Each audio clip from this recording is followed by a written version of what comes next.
তালের পিঠা খাওয়ার জন্য এখন আর ভাদ্র মাসের অপেক্ষা করতে হয় না। ফ্রিজে তালের রস জমিয়ে রেখেছিলাম, তাই এই অসময়ে চমৎকার তালের পিঠা তৈরি করতে পারছি। ফ্রিজ থেকে রসটা বের করতেই মনটা কেমন যেন ভালো হয়ে গেল।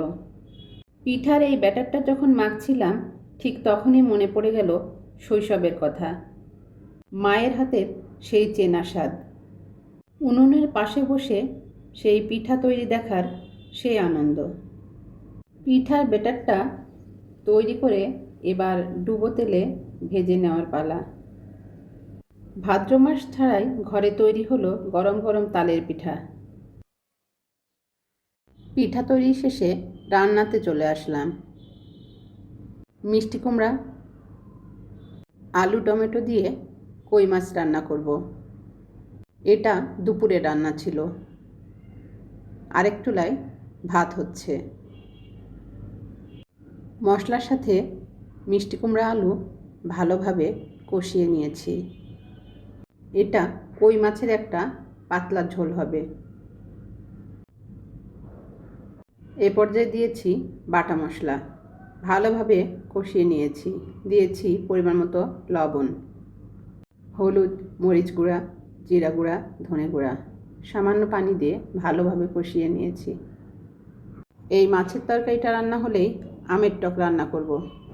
সেদ্ধর জন্য সামান্য পানি দিয়েছি। এখন ঢেকে কিছুক্ষণ রান্না করব।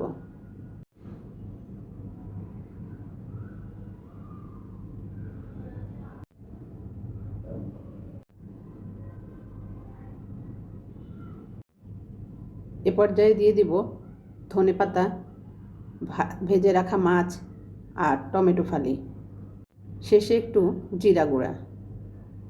তো এই তো কই মাছের তরকারিটা রান্না হয়ে গেল। এখন পরের রান্নাতে চলে যাচ্ছি। সবশেষে আমের টক রান্না করছি।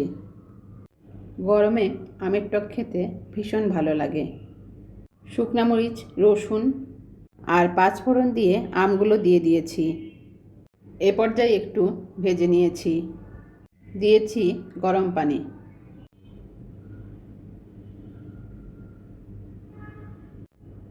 একটু নেড়ে এ পর্যায়ে দিয়ে দিব পরিমাণ মতো চিনি।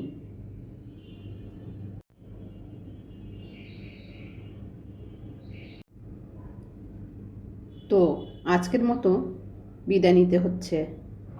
সবাই ভালো থাকবেন। আবার দেখা হবে।